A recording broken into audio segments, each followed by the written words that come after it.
রে তোরা জানা মেরে বিদায় আজ বুঝি দিলি রে তোরা জানা মেরে বিদায়।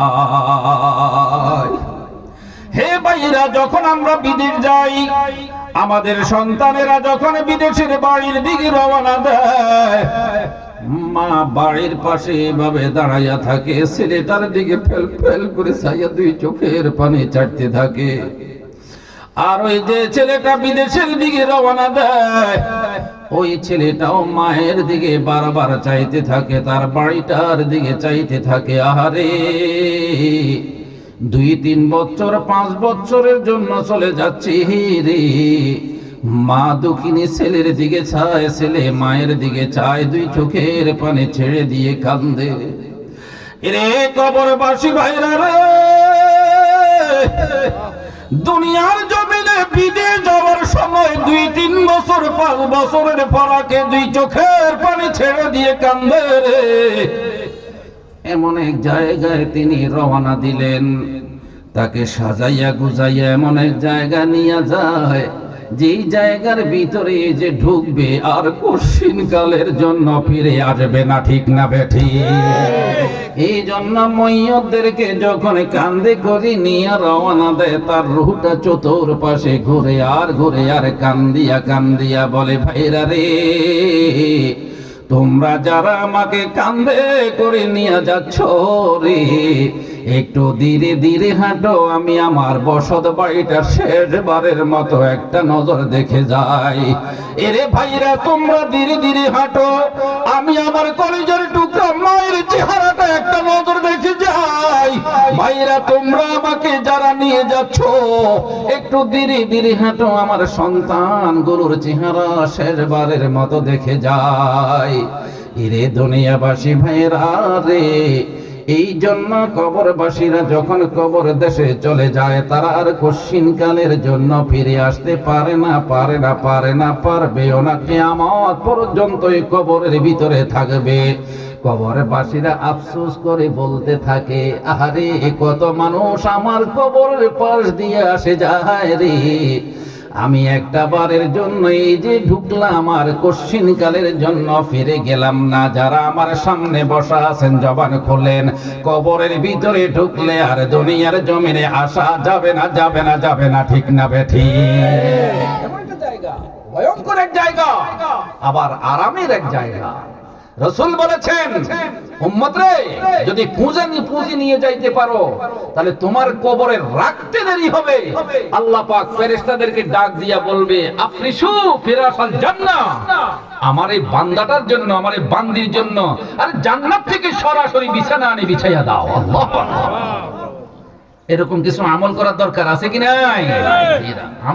আমল একটুখানি নেকের তরে রোজ হাসরের মাঠেতে বাবা ঘুরবে ছেলের পিছে, ছেলে বাবার আগেতে।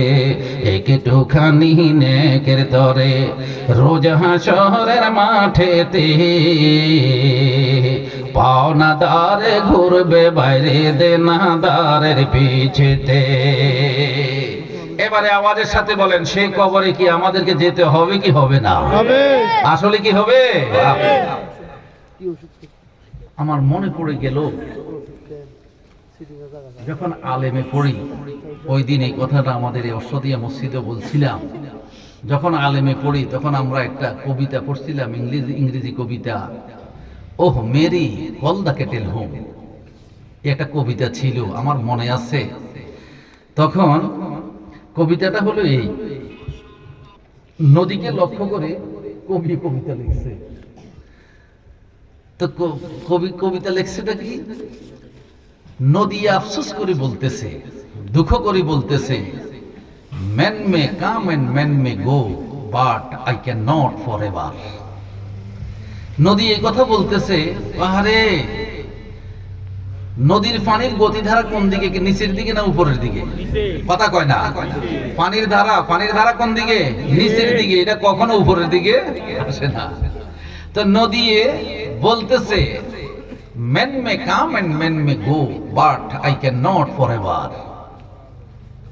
হায়রে, আমার পাট দিয়ে, নদীর পাড় আছে না, আমার পাট দিয়ে কত মানুষ আসা যাওয়া করতেছে। এমন নোয়াগাঙ্গের কথাই কর না, এই নোয়াগাঙ্গের পাড়ে দিয়ে আমরা কত আসা যাওয়া করি না, কি নদীর পানি শুধু যাচ্ছেই যাচ্ছেই যাচ্ছেই, কথা কনা ঠিক না?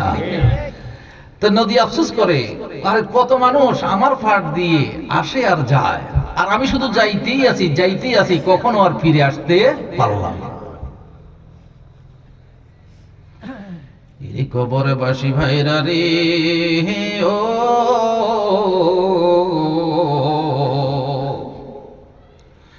সেই কবর এমন একটা জায়গা রে, কি যুবক বলেন আর কি বুড়া বলেন, কি নামাজি বলেন আর বেনামাজি বলেন, রোজাদার বলেন আর বেরোজদারি বলেন, আল্লাহর কসম রে, সেই জায়গার ভিতরে যে ঢুকবেন আর কশিন কালের জন্য বের হওয়া ফিরে আসার সম্ভব হবে না। ওই কবরবাসীরা ডাক দিয়া বলে, রে পথিকেরা রে, ও আমার পাশ দিয়ে যারা যাচ্ছ, কবরের পাশ দিয়ে যারা যাচ্ছ, দাঁড়াও, আমি তো এমন এক জায়গায় চলে এসেছি যে জায়গা থেকে কশিন কালের জন্য আর ফিরে আসতে পারবো না। হে পথিক ভাইয়েরা, আজকে যেভাবে তোমরা রাস্তা দিয়ে হাঁটছো, গতকাল আমি এমনি ছিলাম রে।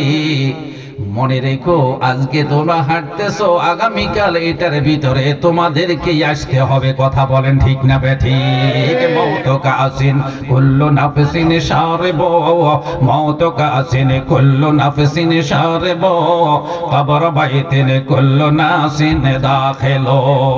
হে নবীর উম্মতিরা, যদি 5 ওয়াক্ত নামাজ পড়ে যাইতে পারেন,